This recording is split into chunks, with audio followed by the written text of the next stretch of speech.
दोस्तों, दुनिया में सिर्फ 1% लोग ऐसा है जो अपनी तरीके से अपना लाइफ जीते हैं बिना पैसों के बारे में सोच के, और उनके लिए उनका पैसा ही काम करते रहते हैं। और 99% लोग आज भी पैसों को लेके काफ़ी मिसअंडरस्टैंडिंग में होते हैं और पूरे लाइफ पैसों के लिए काम करते रहते हैं। अब ह्यूमन लाइफ में 4 स्टेजेस होती है। पहला, जब आप पैदा होते हो तब से लेके 18 की एज तक। दूसरा, 18 से लेके 30 की एज तक, जब आपको कोई स्टेबल इनकम वाला जॉब ढूंढना होता है। तीसरा, 30 से लेके 60 की एज तक, जब आपका शादी होगा, आपका खुद का फैमिली होगा। और चौथा, 60 से लेके जब तक आप जिंदा रहोगे, मतलब रिटायरमेंट के बाद। अब आपको अगर फाइनेंशियली फ्री होना है तो पहले 3 स्टेजेस में कुछ ऐसा एसेट बिल्ड करना होगा जो आगे चल के आपको पैसिव इनकम जनरेट करके दे। जैसे लैंड खरीदना, स्टॉक खरीदना, म्यूचुअल फंड या इंडेक्स फंड में इन्वेस्ट करना, एग्जाम्पल ETC। जो लोग अर्ली फाइनेंशियल फ्री होते हैं वो लोग लाइफ की पहले और दूसरे स्टेज में ही समझ जाते हैं कि उसे क्या करना चाहिए। अब हम में से मैक्सिमम बंदा जब 18 से 30 की एज में होते हैं तब पार्टीज, BRP में, सिगरेट में, लड़की पटाने में अपना पूरे टाइम बर्बाद करती है। जो भी ये सब सेक्रीफाइस करके एसेट बिल्ड करने में फोकस करेगा वही अर्ली फाइनेंशियली फ्री होगा। मेरे ज़माने में मैं भी ऐसा ही था, क्योंकि तब मुझे समझाने वाला कोई नहीं था कि क्या सही है क्या गलत है। लेकिन आज मैं हूँ आपके लिए। मेरा इस चैनल से गोल यही है कि मैं अपने देश की यंगस्टर को यही सेम गलती करने से रोकूं। हमारे पेरेंट्स हमेशा बोलते हैं अच्छे से पढ़ाई कर, नहीं तो कुछ नहीं कर पाएगा लाइफ में।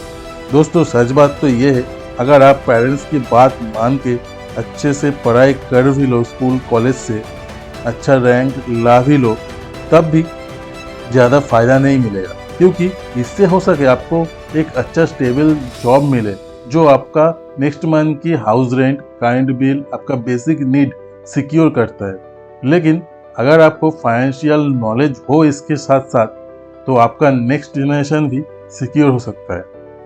दोस्तों, फाइनेंस की दुनिया में बहुत सारे किताब है जिसे रीड करके आप फाइनेंशियली एजुकेटेड हो सकते हो और 1% क्लब में एंटर कर सकते हो। अब हम में से सभी लोगों को गवर्नमेंट जॉब चाहिए होता है, लेकिन मिलता बहुत ही कम लोगों को। हम लोग सोचते हैं एक गवर्नमेंट जॉब मिल जाए तो मेरा लाइफ तो सेट है, लेकिन मेरे हिसाब से ये भी सही डिसीजन नहीं है। क्योंकि गवर्नमेंट जॉब आपको एक लिमिटेशन में बांध के रखती है। चाहे आप सेल्समैन हो कि काम करते हो, चाहे आप पेंटर हो, चाहे आप वेटर हो, इससे कोई फर्क नहीं पड़ता कि फ्यूचर में आप वेल्दी बन पाओगे या नहीं। चाहे आपका कितना भी सैलरी हो, फर्क इससे पड़ता है अब बचाते कितना हो, और उससे भी ज़्यादा इम्पोर्टेंट है उस बचाए हुए पैसों से आप किस तरह की इन्वेस्टमेंट करते हो। तो आइए इसे 2 दोस्त की एग्जाम्पल से समझते हैं। मान लो 2 दोस्त थे, पिंटू और मिंटू। पिंटू एक सेल्समैन है जो महीने का 30,000 अर्न करता है, और मिंटू एक गवर्नमेंट जॉब करती है जो महीने का 50,000 अर्न करता है। पिंटू एक पुअर फैमिली से है, तो उसे पैसों के बारे में थोड़ा बहुत नॉलेज है। दोनों ने 25 की एज से इनकम करना स्टार्ट किया। पिंटू अपने सैलरी से 15,000 पर मंथ म्यूचुअल फंड में इन्वेस्ट करता है, और मिंटू अपने सैलरी से 15,000 पर मंथ की EMI से एक कार खरीदता है और अपने लाइफ में एंजॉय करते रहता है। फिर एक महंगी फ़ोन 5,000 पर मंथ की EMI से, और ऐसे शॉपिंग, पार्टीज में अपने पूरे सैलरी वेस्ट करता है। और यही हमारे सबसे बड़ा प्रॉब्लम कि यंग एज में हम समझ नहीं पाते हम क्या कर रहे हैं। अब 20 साल के बाद पिंटू जो 15,000 पर मंथ की इन्वेस्ट कर रहा था, उसका अमाउंट टाइम के साथ ग्रो होता है और वो बन चुका है करीब 2.30 करोड़ रुपीस। और इन दिनों में बहुत सारे फाइनेंशियल की बुक रीड करके उसको पता चल चुका था कि उसको क्या करना चाहिए। अब 45 की एज में अगर वो चाहे तो रिटायर होकर अपनी लाइफ अपनी तरीके से जी सकता था। और दूसरी तरफ उसका दोस्त जो गवर्नमेंट जॉब कर रहा था, वो अभी भी उसका सैलरी का एक बड़ा अमाउंट लोन पे कर रहा था। और ऐसे वो पूरे लाइफ पैसों के लिए काम कर रहा था। फिर भी उसका वेल्थ मिंटू जैसा कभी नहीं होगा।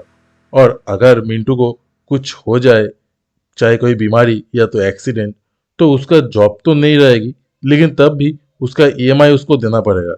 इन शॉर्ट, जो लोग आज लोन पे घर, गाड़ी, महंगी चीजें ले रहा है, उसको नहीं पता कि वो कितना बड़ा रिस्क ले रहा है। तो आज जो लोग 20 से 30 की एज में है, उनका अपना डिसीजन खुद लेना होगा। क्या वो पिंटू के जैसा लाइफ चाहिए या मिंटू के जैसा? क्योंकि आपका डिसीजन चाहे कुछ भी हो, उससे होने वाला प्रॉफिट या लॉस का सामना आपको ही करना पड़ेगा। दोस्तों, वेल्थ बिल्ड करने का सबसे आसान तरीका है जितना हो सके एसेट क्रिएट करते जाओ। क्योंकि गरीब फैमिली में पैदा होना आपकी गलती नहीं है, लेकिन अगर आप गरीब बन के मर गए तो वो आपकी गलती होगा। दुनिया में जितने भी सेल्फ मेड बिलीनियर है, वो सभी कभी ना कभी गरीब था। अगर वो लोग कर सकता है तो आप भी कर सकते हो। Always remember, smooth road never make a good driver, clear sky never make a good pilot, and life without problem never make a successful person. Success demands five things: hard work, patience, sacrifice, failure, passion.